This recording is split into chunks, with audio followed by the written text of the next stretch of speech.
Hello and welcome to today's video. I hope you are doing great. In this video, we will discuss what is invoice discounting, how are the returns earned on this investment option, taxation on its returns, and should you invest in this and what are the associated risks. Many want to know what invoice discounting is, as this is a new investment option. This discussion may help you decide if you want to invest or not.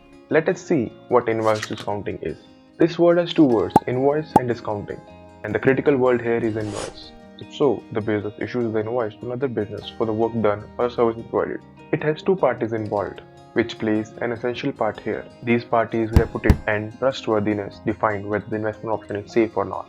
Let us understand this concept with an example. Suppose you get an order from Amazon to produce 1000 dairies for their employees and you are a small business. So you need to bear employee costs, raw material costs and other operational costs till the time they clear your dues, and as you will not get the money in your account as soon as you deliver the products due to the concept called credit period, which is the waiting period after which the paying party pay you for the products offered. Generally it is 90 days but may vary to industry to industry. You might also not get a bank loan because you are a new business. So here is invoice discounting that comes to rescue for you. In this, you sell your invoice to the third party for some discounted price that you will get today. The other party that bought the invoice will get the full invoice amount from the party to whom you raised the invoice earlier. Suppose you gave a bill of 10 crores to Amazon and you sold the same invoice to third party named Nikhil for 8 crores. So you got 8 crores early, and after 90 days, Nikhil will get 10 crores from Amazon, earning 2 crores as returns. So in this way, people who buy the invoice make profits.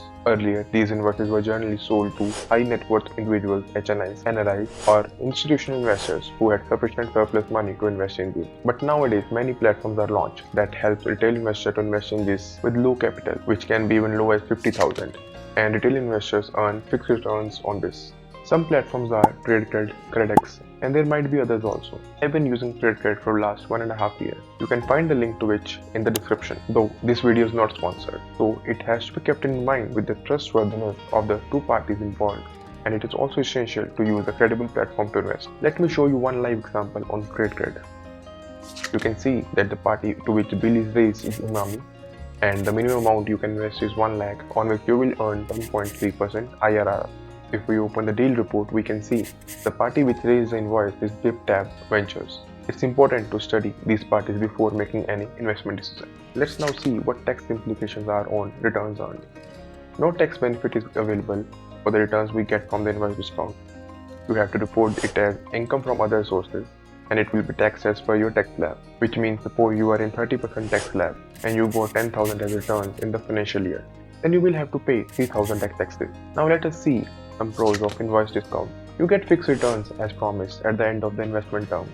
It is a short-term investment option that can be from 90 days to 135 days. So it's best suited for people who want to earn returns on their money in the short term. Let's see some cons of invoice discount. There are chances of credit risk in which a party who has to make the payment doesn't make the payment on time or even doesn't make the payment. There's also chances of the dispute risk.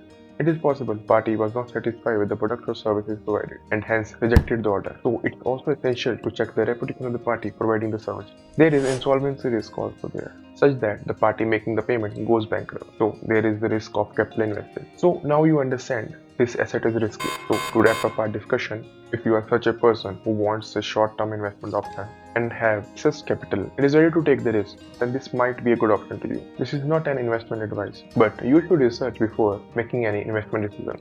Please consider subscribing to my channel if you found this helpful, or if you have any feedback on this video, you can provide it in comments. See you next time. Nikhil Dhawan signing off.